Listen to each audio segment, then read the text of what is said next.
Foreclosures rose sharply in California last month to the highest level in a year. Bank of America more than doubled its foreclosure rate. Already in California, more than 750,000 families have lost their homes. Yet efforts to stem the tide have failed in Sacramento. 7 on your side's Michael Finney is here with a look at why. Yeah, in the legislative session that ended just last week, a package of foreclosure reform bills was strongly supported by housing advocates but opposed by the financial industry. Despite our huge foreclosure crisis, all three bills were handily defeated. Demonstrators marched through San Francisco's Civic Center last spring, declaring their support for the package of mortgage bills. The grassroots efforts failed miserably against the heavy lobbying of the banking and financial industry. Members of the California Reinvestment Coalition were among those at the rally that day. And the reality is that the bank's influence in Sacramento and in Washington, D.C., for that matter, is too great.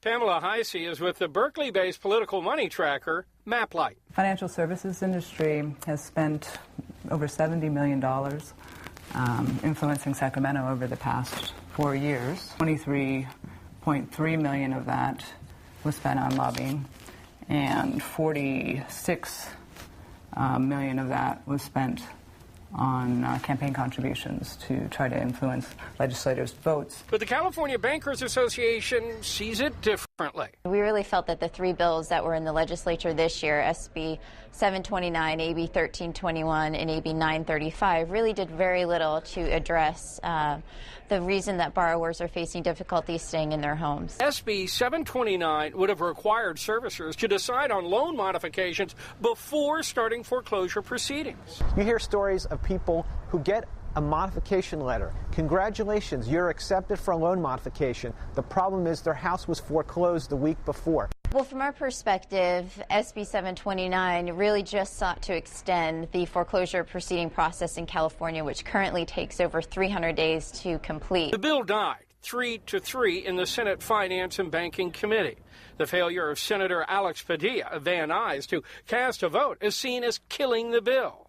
MapLight says Padilla received more money from banks than any other committee member. It just shows how well-placed contributions can be. However, MapLight also found that Padilla actually received more money from interest groups that support the bill. A spokesperson for Senator Padilla told us the senator tried unsuccessfully to work with the author of the bill and will introduce his own bill as early as January. MapLight says other legislators who opposed the other two bills received heavy support from the banking and financial industries as well. The problem is you have some homeowners that simply cannot afford a mortgage payment. Some of them have lost their job, they're underemployed. If we're looking at the last legislative session, I guess they would get an F.